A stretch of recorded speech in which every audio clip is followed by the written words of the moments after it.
I'd like to welcome Aparna and Dhivya, who are joining us. I first became familiar with them through their great webcomic, which is shipping tomorrow, and then also started to encounter some of their great writing, which they've been putting out there. Let's hear more from them about user research. Whose job is it anyway? Hello. Welcome to our talk, User Research, Whose Job Is It Anyway? My name is Aparna and I'm a lead product manager at Freshworks, which makes customer and employee engagement software for businesses. Hi, everyone. Very excited to be here. I'm Dhivya, PM at Observe.AI. We help contact centers level up their agents with AI. Together, as Seb just mentioned, Aparna and I run a fun comic series on product management called Shipping Tomorrow. All right, so let's get started with the story. So several years ago in Brazil, the Association of Toilet Paper Manufacturers were facing a very serious problem with their sales numbers. They noticed that the market was slowing down and these numbers started to stagnate and the industry was starting to show negative growth. So in order to figure out a solution to this problem, they decided to open it out to the public to see if anyone had any bright ideas.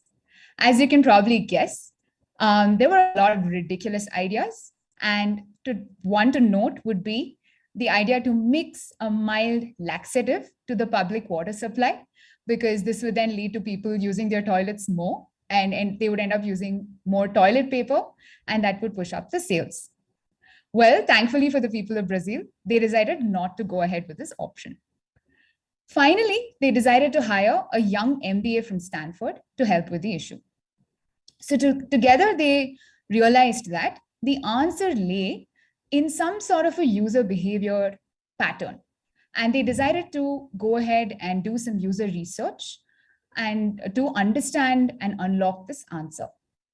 So they called out for volunteers to install cameras in their toilets with their consent, of course. So there's nothing shady going on there. And they would want to use the videos from these cameras to analyze that one user insight that they believed was the answer to this problem. So after observing several months of videos, they uncovered a startling insight. And that was when people went into the toilet to do their business, they always took a newspaper with them and ended up reading.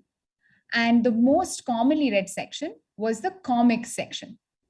So once they unlocked the startling insight, the Association of Toilet Paper Manufacturers decided to print comics on their toilet papers. As you can probably tell, this solved the problem instantly. Their sales numbers shot up because people would go in, they'd use the toilet paper, and when they would pull it out, they'd read the comics, and that led to more pulls of the toilet paper, and that hiked up the sales numbers.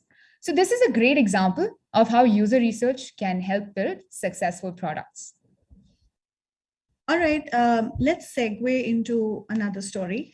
And I'm talking about Segway, which you are all probably familiar with from all the tours all across Europe. Dean Kamen was the founder of the Segway. And before he invented it, he was wildly secretive. Before he launched it, he did not do any early prototypes. He did not try to validate if he was really trying to solve a problem. He did no user research. He had built up in his head that there was a lot of pent-up demand for the Segway, which honestly did not exist. He was convinced that this Segway would be revolutionary. In his mind, he was like, in the future, who's going to even want to walk, right? So he created this hype cycle, and then he followed it with a big bang launch directly without doing any user research. Except that walking was never a problem for a lot of people, right? Even for shorter distances that don't warrant a car, there were already e-bikes and e-scooters available. And as you know, the Segway failed massively. And there were three major reasons it failed. The first one was that it solved no actual problems. It was over-engineered. It had extra battery packs. It had motors for redundancy. And it was very expensive. At $5,000, one could get a second-hand car for that much. right? All of these could have been avoided if there was enough user research done upfront, right? And before we move on, let's talk about another product. Any guesses what drink this is?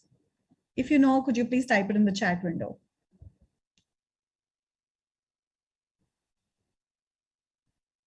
All right, okay. Believe it or not, this is Crystal Pepsi. Sorry, I'm having some trouble with the presentation loading.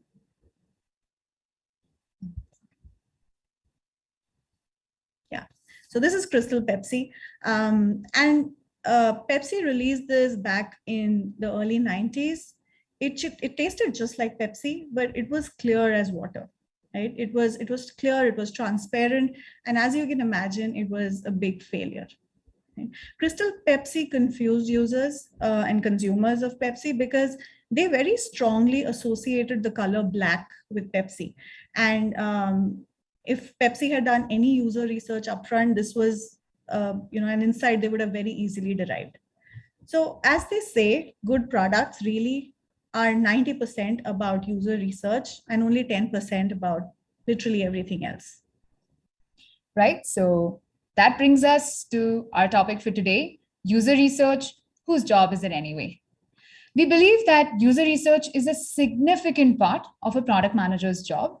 And in our conversation today, we'll get into the depths of how user research helps PMs with their day-to-day activities and also how it can make or break products.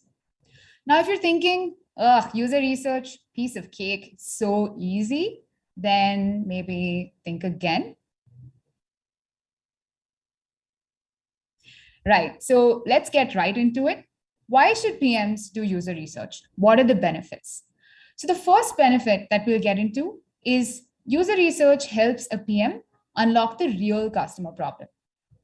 Now, all of us as PMs have faced the scenario where customers have tried out our product, they've used it, and then they will send us feature requests saying, hey, can you just build this one small feature? That will be a total game changer. And it's going to get my entire team to adopt it. So what's the ETA, right? And now the response to this as a PM could go one of two ways. If you're extremely pleased and thankful that someone's using a product and you want to show that gratitude, and you are also someone who's very high on customer empathy, then you'd go back to them and say, absolutely, we'll look into it and we'll get started right away. While this is music to the customer's ears, it may not be the best idea because you're going to have to put your current work on hold and delay those plans and focus on this new request instead. And that sort of interrupts your entire plan for that quarter. So the other way that this can go down is if you're part of a bigger team and or a more mature product and you have some sort of a process around accepting feature requests, then you could go back and say, hey, customer, great news. This is part of our roadmap. And we'll get that to you in the next couple of months or years, depending on your execution. But if it's not a part of the roadmap, then you're going to go back and say, tough news, it's not on our roadmap. We cannot do this for you. The customer will then obviously get a little disappointed. They'll get irritated, and they could also threaten to churn. So how do we get out of this sticky situation? This is where user research comes in to save the day. And here's where we can use one of the most fundamental tenets of product management, the 5 whys. Just a little refresher, if you aren't aware of the 5 whys, if you've just forgotten about it. This method basically helps everybody reset the conversation, the customer, the PM, both the organizations involved, and it sort of resets and helps everyone think about what are they asking for, what do they really need, and why. Let's look at an example of applying the 5 whys method to user research. So here we have Parvati, who is our main star of our comic. She's a product manager, and she is doing some user research because she's received a feature request from the customer who is requesting for an export feature. So let's look at how she uses the 5 whys to deal with the situation.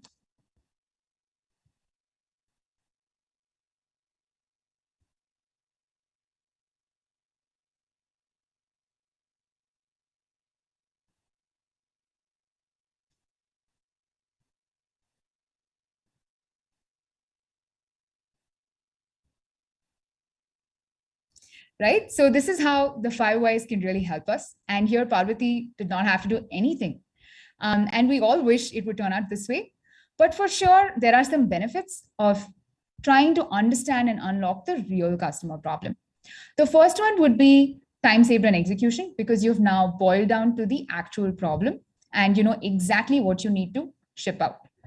The second would be because you've had some interaction with the customer and you've got them also thinking about what they need and why they need it, that reduces the risk of churn.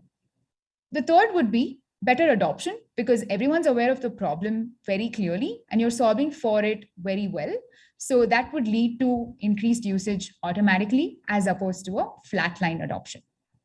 Finally, and importantly, unlocking the real problem and doing the user research helps you prioritize better and decide your minimum lovable product. Let's talk about another benefit, getting buy-in. As product managers, we are always managing stakeholders. And David spoke about this in the last talk as well. But a big part of our job sometimes is to get either leadership to agree with our vision for a feature or sometimes to disagree with something that needs to be built. And if you've done enough user research, you know, and you have enough use cases in your arsenal that you can use to build a case for whatever you're trying to achieve. A couple of years ago at Freshdesk, which is our customer support help desk, we were doing an entire UI rehaul. And we had a very large team just sitting and debating this one point on whether we should show this ticket number upfront or not. Most people felt that there was no need to add this long, unique ID that is really used in the database to represent a ticket on the UI and make the UI ugly and clunky. But those people who had actually spoken to customers, they understand how customer support agents work. Imagine when two agents need to speak to each other or collaborate with each other and figure the status of a ticket. I'm not going to call somebody and say, hey, can you check this email that came in from Gina Linetti and has the subject unable to connect email? And can you tell me what the status of that is? That's not how agents work at all. The way agents work is they pick up a phone and say, hey, can you give me a status update on 7499151? And just knowing this, put that entire debate to rest right away. And that is truly powerful. It's very hard to argue against true value that you're bringing to the customer. So knowing these use cases ensures that, one, you're very quickly able to build consensus within the team without hurting anybody's emotions. Right? Because you're stating facts, you're talking facts, and you are giving the customer a seat at the table, truly because you are representing them, you are talking about their needs, their requirements. So it's almost like they're there with you. Right. Let's talk about one more benefit, uncovering blind spots. And to understand this better, I want to talk about a few examples from products that we're all probably familiar with. I'm going to start with Instagram. In 2010, Kevin Systrom, who's the founder of Instagram, launched an app called Bourbon. That's what Instagram used to be called. Bourbon was a location-based game that allowed users to check into a place, share their plans, and upload pictures. Then he and his co-founder went about getting some feedback. And that's when they found that the photo upload feature was the most popular and the most unique feature of Bourbon, partly because location-based check-ins were already popular in the other apps that were doing the rounds then. But people really took to the photo upload feature. And they took this call. They took this risk of stripping that product down and removing all the other functions. And the platform became only about uploading pictures, applying filters on them, and then sharing those pictures on Facebook. This is the platform that we know today as Instagram. And that's my point, is that without user research, it's very hard to fathom how users are actually using your product, and you could be missing a major opportunity there. Let's look at Yelp. When Yelp launched, they were an email system that allowed users to request their friends for local recommendations. So you could call a friend and ask them to recommend a dermatologist that they go to, or recommend a salon that they really like. And just to be able to scale, Yelp would take all of these recommendations and upload them on the website. But it's when the founders started to talk to their customers and started to do some user research is when they saw that people were going to Yelp's website and just putting in unsolicited reviews for the fun of it and for no other reason. And that's what gave them the idea to pivot today to what Yelp is, which is finding the best businesses based on local recommendations. All right, let's talk about Pinterest. When Pinterest launched, they were called Tote. Tote let customers go to their favorite retailers' websites. For example, you could go to Banana Republic's website or H&M's website and save your favorite clothes. And anytime, the next time there was a sale on those clothes, you would be alerted. But what founders found when they started to do research again was that users were sharing entire collections with their friends. And they realized that today on the internet, there was no good way to do that. If you wanted to collect a bunch of your favorite cat photos from across the internet and share that entire collection with a friend, there was no way you could do that. And that's what evolved into what we know as Pinterest today. And there are countless other examples. In fact, some of today's most successful organizations are the result of an early pivot in response to product and market data. User research can help identify these latent opportunities, and it's important that you catch them early and then use them to your advantage. It could either be, it could lead to a completely new idea or a new business opportunity, or it can help just sharpen your product market fit. But both really are game changers for you. Right? Getting into our next benefit of why PMs should do user research is to build product intuition. What do we mean by product intuition anyway? Let's see if this seems a little familiar to all of you PMs.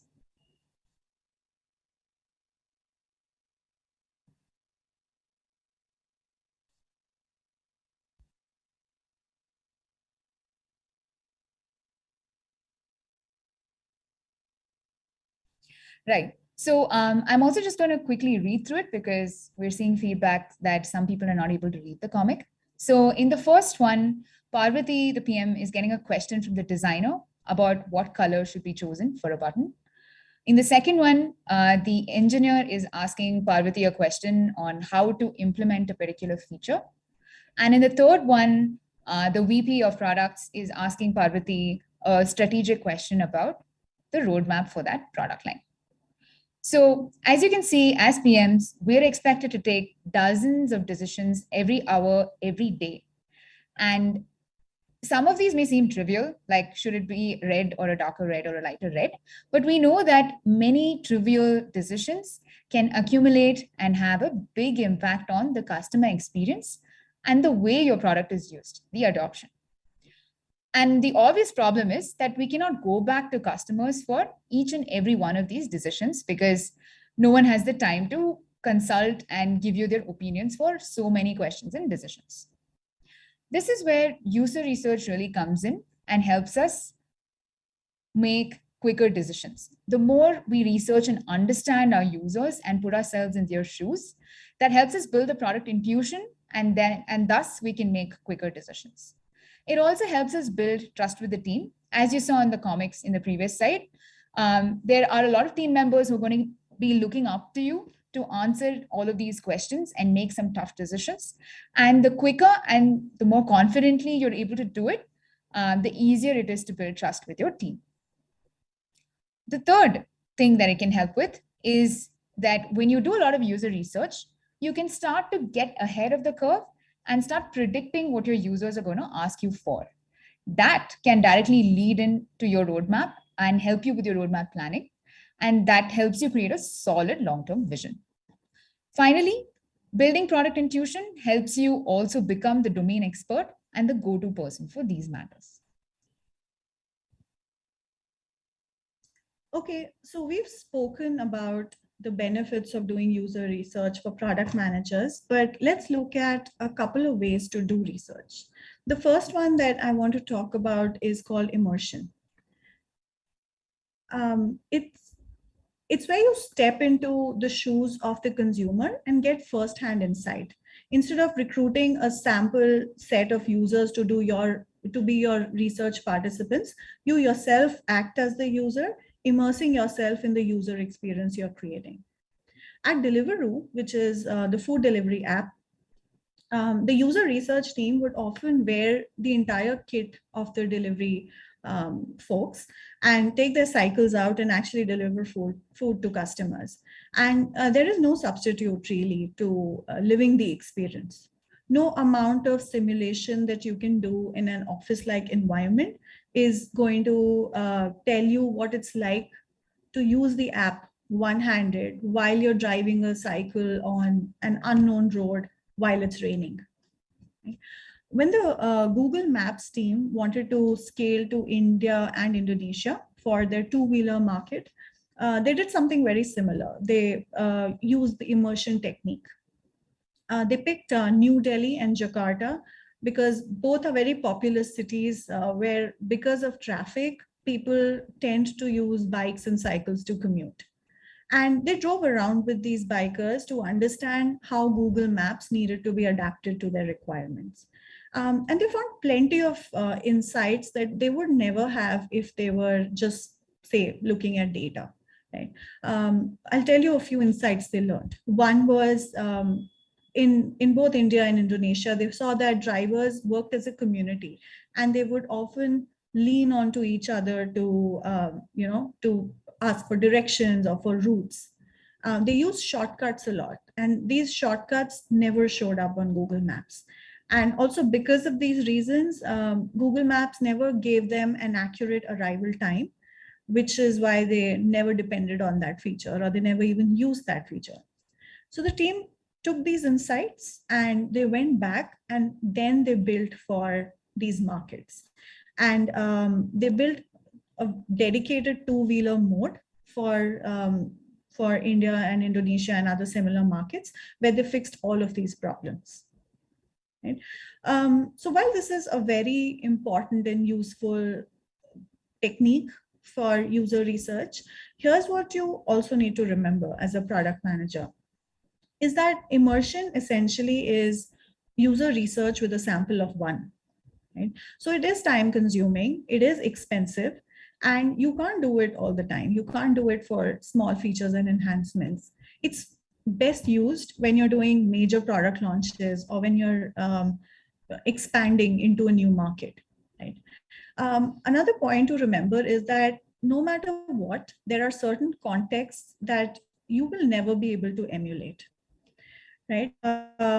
It's one thing to be traveling with a delivery guy, but you cannot imagine the decisions they will take on the spur of the moment, because their life and their livelihood depends on the app, but yours doesn't. Right? And finally, immersion, while very useful, will become very hard to do in the post-pandemic world, as we have seen ourselves.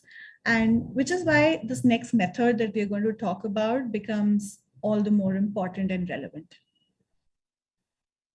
Right. So the second technique we want to talk to you about today is customer conversations.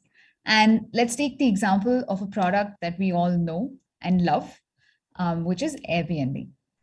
So back when Airbnb was a startup and nobody really knew if it would be successful or not, the co-founders of Airbnb, Joe and Brian, built a website. So being developers first and business people later, they put a lot of effort into this website, but they were disappointed to see that there was no traction on this website, and there was no one really using the features that they had built out. So after mulling over why the site had no traction and was not seeing any usage, they decided to go to where their users were. So they decided to fly down to New York, and the agenda was to observe how their hosts used Airbnb, and also to have in-depth conversations with them about the different things they had noticed and observed while using the product. So when they were having these conversations with several hosts, they realized that most users needed to do three main things. The first was to access the calendar to confirm availability.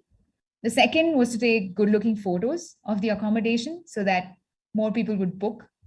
And the third was to message the guests about details of the accommodation, availability, and other such interactions. So these conversations basically unlocked a gold mine for Joe and Brian, and they were also able to understand some other areas that hosts were really frustrated about. So armed with all of these insights, they went back and fixed all of these things. They added a lot of improvements to their website. And was it successful? Well, you bet it was successful, because Airbnb's average weekly revenue doubled in just a week, which led to more users adopting the product. And it also led to more investors backing their business. And that's exactly why, and thanks Airbnb for doing customer conversations when you started out, because that's exactly why we are all able to go and book accommodations like tree houses and yachts and whatnot all over the world. So now that we have spoken about two techniques, two ways to do user research, we want to focus on customer conversations, because as Aparna mentioned, that's the most available method for PMs today to understand and perform user research. And so we want to get a little bit into how to have effective customer conversations. So let's start with a really simple tip and something that's really obvious: get context. Why are we talking about this? Because it is really important for us as PMs doing customer conversations to understand who the customer is and why they're using a product. Is the point of contact going to be using the product, or are there other users that are actually going to be interacting with your product day to day? Who are these users? What are their roles? What are their personas like? And more importantly, why are they using your product? What is their use case? That's really important to know, because the alternative is you would get on call with them, or when you meet them, you'd get into this bit about, hey, tell us why you use a product. What do you do exactly? And that wastes a lot of the customer's precious time, because they're going to be repeating that again and again. They've already shared this with the other GTM teams during the sales process, during their onboarding and whatnot. So an easy way to get context is you could use tools like your CRM tools like Salesforce, or you could reach out to your GTM coworkers and try to get that context beforehand. Moving on to the next tip, it is to set expectations before your customer conversation. So one really obvious and easy thing to do is to inform the customer about your agenda. What do you hope to achieve with this conversation? That's easy. And now that's out of the way. And a really overlooked fact when you have customer conversations is that we generally tend to miss out telling the customer what they will get out of our conversation. So there is no free lunch, right? So the customer needs to know that they are going to spend 30 to 60 minutes with you talking about your product. What do they get out of it? What value do we add to them? The second one is, it's always important to mention way beforehand who all need to be on the call. As we just discussed, your customer point of contact may not be the person who's actually using your product. And if you're looking for feedback, then that's a waste of time if you don't mention this upfront, that you need these roles, these users to be on the call, because you're looking for feedback. This also gives the customer point of contact sufficient time to prepare and get all of these people on board, clear their schedules, get feedback from them, and all of that. Finally, it's important to mention how long this conversation is going to be, because that helps the customer also prepare from their end and understand to what depths you'll be going into with that conversation. Now that we have two easy tips out of the way, we really want to focus on this third tip, and that is preparation, right? Asking the right questions. But before we come to asking the right questions, let's talk about how do we prepare so that we can have really effective, successful conversations with customers. It all starts with trying to understand what the problem is and framing it really well. I think David in his talk also alluded to problems and framing, and that's exactly what we're going to talk about here as well in a little bit detail. So a lot of teams today tend to debate solutions, while instead they should be spending a lot of time debating the right problem to solve and getting a lot of opinions on the different problems that you can solve. And that is where framing really helps, right? So let's look at an example. Basically, several years ago, the good people at YouTube were debating a very important question. Now, for some context, at this point in time, YouTube was second to Google for search traffic. But the problem was YouTube did not have a lot of relevant content for some search queries. For example, modern family. YouTube did not have relevant content for the search phrase. So the debate was really, do we link out for modern family and other such content so that the user is able to complete their search and they have a good experience? That was one side of the debate. The other side of the debate was, why should we send traffic intentionally outside of YouTube? Won't that affect YouTube's stickiness? So this debate went on for a couple of months till a team member at YouTube framed the problem a little differently. Instead of looking at solutions like linking out an in-product experience, he looked at the problem instead and posed a new question. At YouTube, what would we rather choose? Consistency or comprehensiveness? Now, what does that really mean? So what the team did is they looked at different examples and they focused on Google versus Amazon. Now, it's anybody's guess that when it comes to searching, Google would be the obvious choice because Google is very comprehensive in the set of search results that it provides. But after talking to a lot of users, YouTube was really surprised to find that users preferred to search on Amazon. And when they asked them why, the answer was that Amazon was consistent with respect to showing each information in the same place through different products that users wanted to purchase. And that's why users prefer Amazon, because everything was in one place and the experience was similar across the different activities that they were doing. So it was obvious then from these user interviews that users on Amazon preferred consistency over comprehensiveness. And that is why YouTube decided not to link outside for search phrases that they did not have results for. The question that the YouTube team member posed and reframed is called an eigen question, where if this question is answered, that unlocks the answers to a lot of other subsequent and dependent questions. And that is the power of a good frame. Another important tip when you're having customer conversations is to bring your allies. It always helps when there are people on the call that both you and the customer are familiar with or have spoken to in the past. And for your organization, that could be the key account manager, it could be a customer success manager. But when you bring allies into a customer conversation, what happens is that it's very easy to break the ice quickly, and it establishes trust from the get-go, because most likely the customer has already built a relationship with the other person.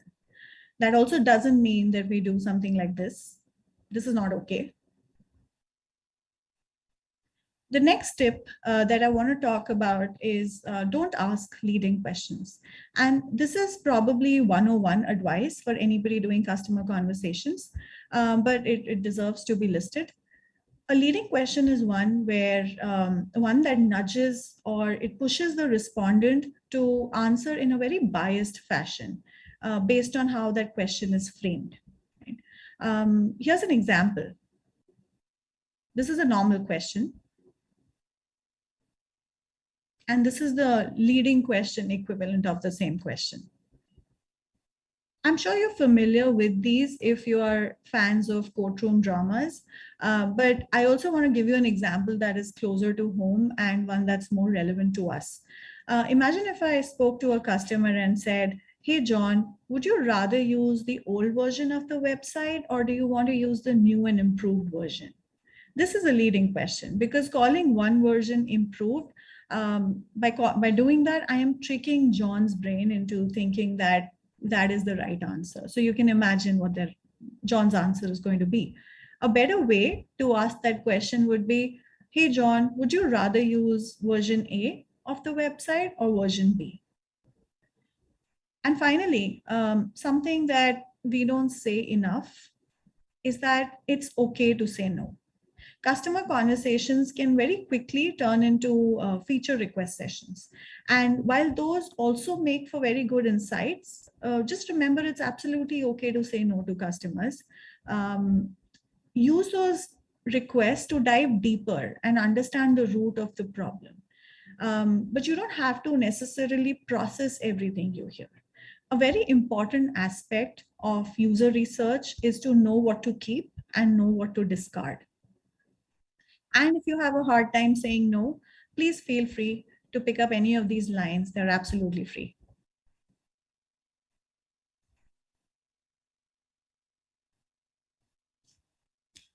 All right, so that brings us to the end of our conversation about user research and whose job it is.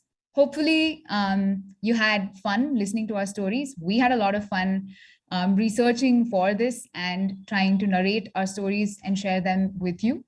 Also, a small request, as all PMs do, we all love feedback. So if you can just scan this QR code using your phones and just leave us a message, just say hi, that would be really helpful.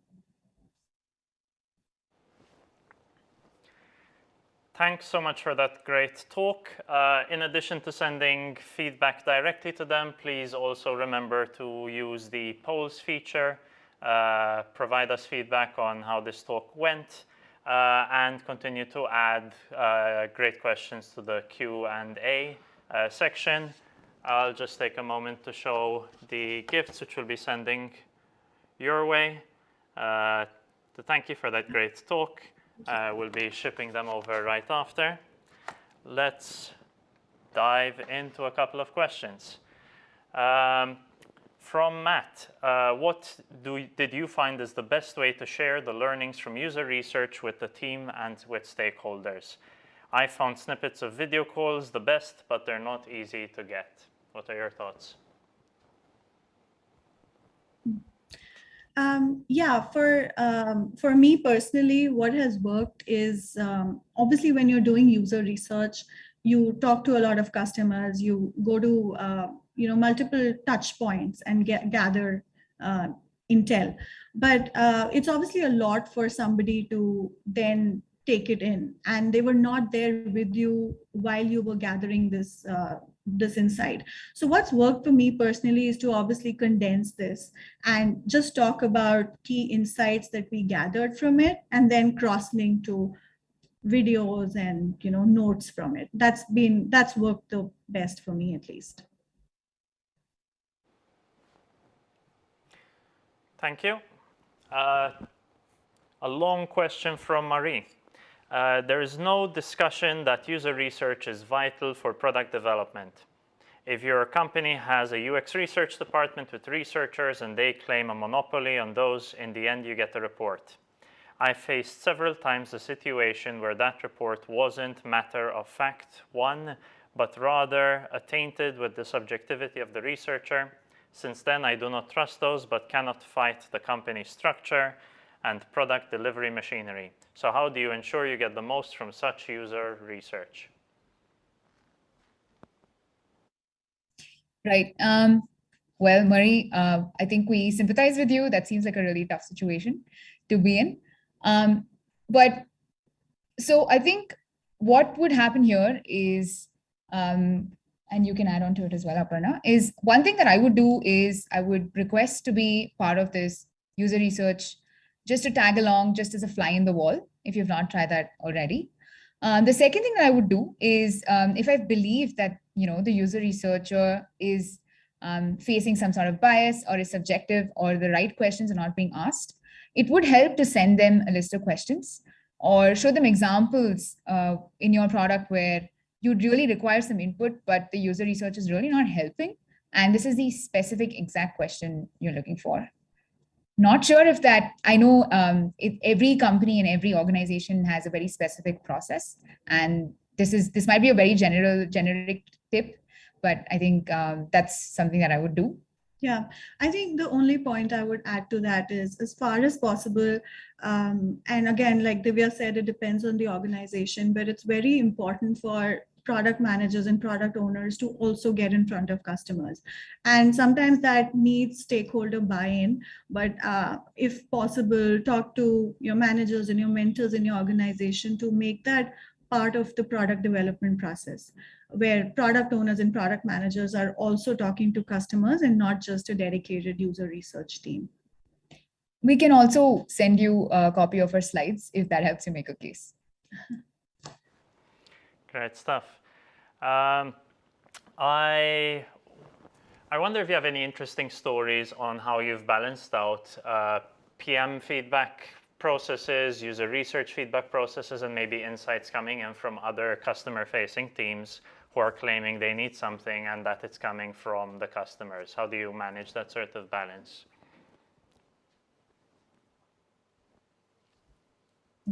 Sure. All right. I guess for product managers, prioritization is name of the game. There's always multiple sources where inputs are coming from, whether that's directly from customers, whether that's from go-to-market teams.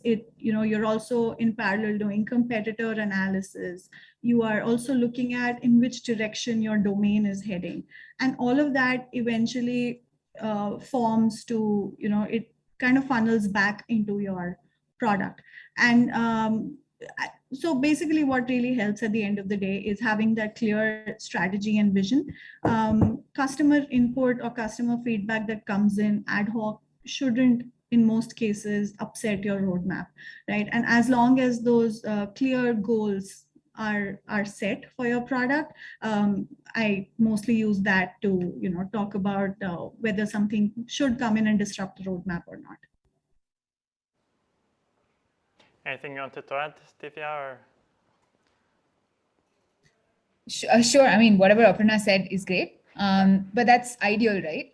At some point in time, something is going to take precedence over the other, and we as PMs may not really be aligned to what happens. For example, if we are all planning out for a really important release and work is underway, and suddenly we get a customer input or a GTM team input that we absolutely need a new feature to be built out, and you have to stop everything and build it. Obviously, no one's going to accept that, but we are going to look at several factors such as the churn risk, the amount of MRR, the monthly recurring revenue that person gets in.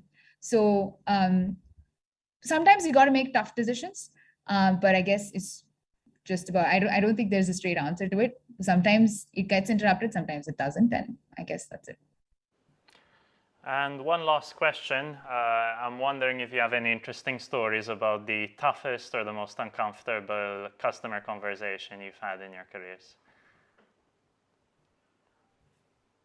Yes, absolutely. I think I've had a few, and most of these have been around, I think this sort of ties into your previous question where customers have come in with some sort of expectation of a particular feature, and they're very disappointed to see that it's not there.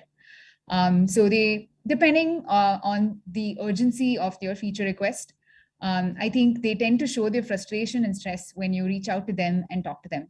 So there have been very tough conversations where people have been rude.